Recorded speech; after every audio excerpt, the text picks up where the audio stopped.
ഇനി doctor P സരിന്റെ പ്രതികരണം വരുന്നുണ്ട്. കോൺഗ്രസ് മതം പറഞ്ഞ് SDP-യെ ഇറക്കി വിട്ട് പ്രചാരണം നടത്തി നേടിയ വിജയമാണ് എന്നുള്ളത് ആവർത്തിക്കുകയാണ് പാലക്കാട്ടെ സ്ഥാനാർത്ഥിയായിരുന്ന ഡോക്ടർ പി സരൻ. ഇത് പാലക്കാട്ടെ തിരഞ്ഞെടുപ്പ് ചരിത്രത്തിലെ കളങ്കമായി നിലനിൽക്കുമെന്നാണ് സരൻ ന്യൂസ് മലയാളത്തോട് പറഞ്ഞത്.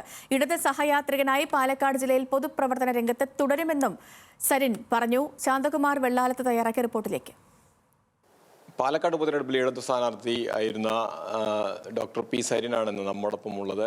തെരഞ്ഞെടുപ്പിൽ പരാജയമുണ്ടായി, പക്ഷെ പരാജയം സരിന് എപ്പോഴും ഊർജ്ജം നൽകുന്നതാണ്. ഈ പരാജയത്തിൽ നൽകുന്ന ഊർജ്ജം എന്തെല്ലാം? നമ്മൾ പാഠങ്ങളാണല്ലോ ജനങ്ങളിൽ നിന്ന് പഠിക്കുക. നമ്മൾ ജനങ്ങളെ കുറെ പഠിപ്പിക്കാൻ നോക്കും, പക്ഷേ ജനങ്ങൾ പഠിപ്പിക്കുന്ന പാഠം ഉൾക്കൊള്ളുക എന്നുള്ളതാണ് നമ്മുടെ കയ്യിലുള്ള ഏറ്റവും വലിയ വകതിരിവ് എന്ന് പറയുന്നത്. ആ വകതിരിവുള്ളൊരു എളിയ ഒരു പൊതുപ്രവർത്തകനാണ് ഞാൻ. 2 ദിവസം മുന്നേ ഞാൻ നടത്തിയ ചില അവകാശവാദങ്ങൾക്ക് ഒരു അടിസ്ഥാനമുണ്ടായിരുന്നു. ആ അവകാശവാദങ്ങൾ വളരെ ആത്മാർത്ഥമായി തന്നെ തുറന്നു പറയാനും ഞാൻ മടിച്ചില്ല. അപ്പോൾ തന്നെ എന്നെ പലരും തിരുത്തി, ഇതെന്തിനപ്പം ഇങ്ങനെയൊക്കെ പറയണം, ജയിച്ചാൽ നമുക്കിതൊക്കെ പറയാം, പക്ഷെ ജയിച്ചില്ലെങ്കിൽ ഇതൊക്കെ തിരിച്ചടിയാവില്ലേ. ഞാൻ പറഞ്ഞു, വസ്തുതകൾ ജനങ്ങളുടെ മുന്നിൽ എത്തണ്ടേ ആദ്യം, എന്നിട്ട് ട്രോളട്ടെ, അപ്പം നമുക്ക് തിരിച്ചടിയായതിൻ്റെ കാരണങ്ങൾ എന്താണെന്നുള്ളത് പറയാലോ. ഇപ്പോഴും അത് തന്നെയാണ്. വലിയ നന്നായി അങ്ങനെയൊക്കെ പറഞ്ഞതെന്നാണ് തോന്നുന്നത്. വോട്ടിൻ്റെ എണ്ണക്കൂടുതൽ കൊണ്ട് മാത്രം UDF കോൺഗ്രസ് ജയിച്ച തെരഞ്ഞെടുപ്പിൽ വോട്ടിൻ്റെ എണ്ണക്കൂടുതൽ എങ്ങനെ വന്നു എന്ന് ഇനിയിപ്പോൾ ജനങ്ങളും ചിന്തിക്കണം, UDF-ഉം ചിന്തിക്കണമല്ലോ. അത് വന്നത് മുഴുവൻ SDP-യെ സ്പോൺസർ ചെയ്ത് കൊടുത്ത SDP-യുടെ സ്വന്തം വോട്ടുകളും SDP-ഐ വഴി മാത്രമാണ് മതന്യൂനപക്ഷങ്ങളിൽ ക്യാമ്പയിൻ നടത്താൻ ഇന്ന് കോൺഗ്രസിന് സാധിക്കൂ.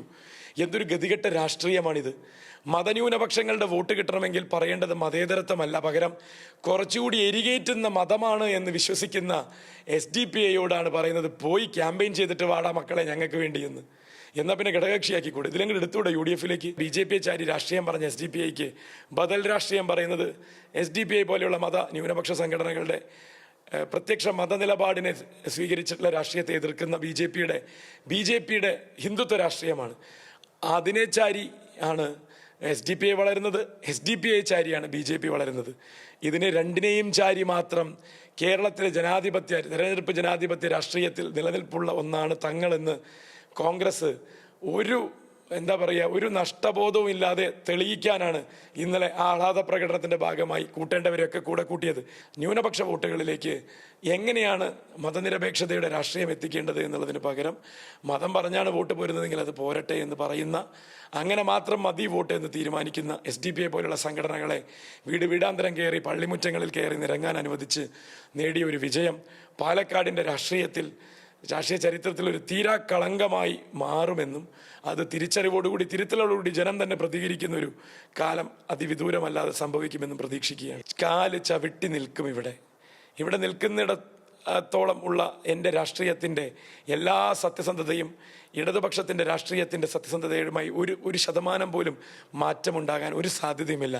എൻ്റെ ഉള്ളിലെ ഇടതുപക്ഷത്തിനെ തിരിച്ചറിയാൻ വൈകിയോ എന്നുള്ളത് മാത്രമാണ് എൻ്റെയും ഒരു സംശയം. കാരണം അത് തന്നെയാണ് പറയേണ്ടിയിരുന്നത്. അതിനുവേണ്ടി വേറെ മയപ്പെടുത്തി പറഞ്ഞ് ശീലമില്ലാത്ത രീതികളിൽ പോകേണ്ട ആവശ്യമില്ലായിരുന്നു. പറയുന്ന കാര്യങ്ങൾ ക്ലാരിറ്റി ഉണ്ടാവുക, നിലപാടിൽ ഉറച്ച് 4 വോട്ടിന് വേണ്ടി മാറ്റി പറയാതിരിക്കുക എന്നുള്ള ആ ഒരു രാഷ്ട്രീയത്തിൻ്റെ ഒരു വേറിട്ട രീതി ഇടതുപക്ഷം പുലർത്തുന്ന കേരളത്തിൻ്റെ രാഷ്ട്രീയ പൊതുമണ്ഡലത്തിൽ പുലർത്തുന്ന ഒരു രാഷ്ട്രീയ മര്യാദയുണ്ട്. അത് സ്വീകരിക്കപ്പെടും. അതൊരു പാലക്കാടിൻ്റെ ഫോർമുലയിൽ തെറ്റിപ്പോകുന്ന ഒന്നുമല്ല.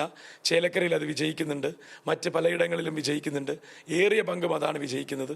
ആ വിജയം തുടരുക തന്നെ ചെയ്യും. ഇടതുപക്ഷക്കാരനായി CPM-കാരനായി പാലക്കാട് ജില്ലയിൽ തന്നെ ഉണ്ടാവും, ഒരു തർക്കമില്ല. എനിക്ക് ഏറ്റവും പരിചയമുള്ള മണ്ണാണിത്. രാഷ്ട്രീയം ചെയ്തത് ഇവിടെയാണ്, ഇവിടെ തന്നെ തുടരും. അത് വലിയ സന്തോഷം നൽകുന്ന കാര്യമാണ്, ആത്മവിശ്വാസം നൽകുന്ന കാര്യമാണ്.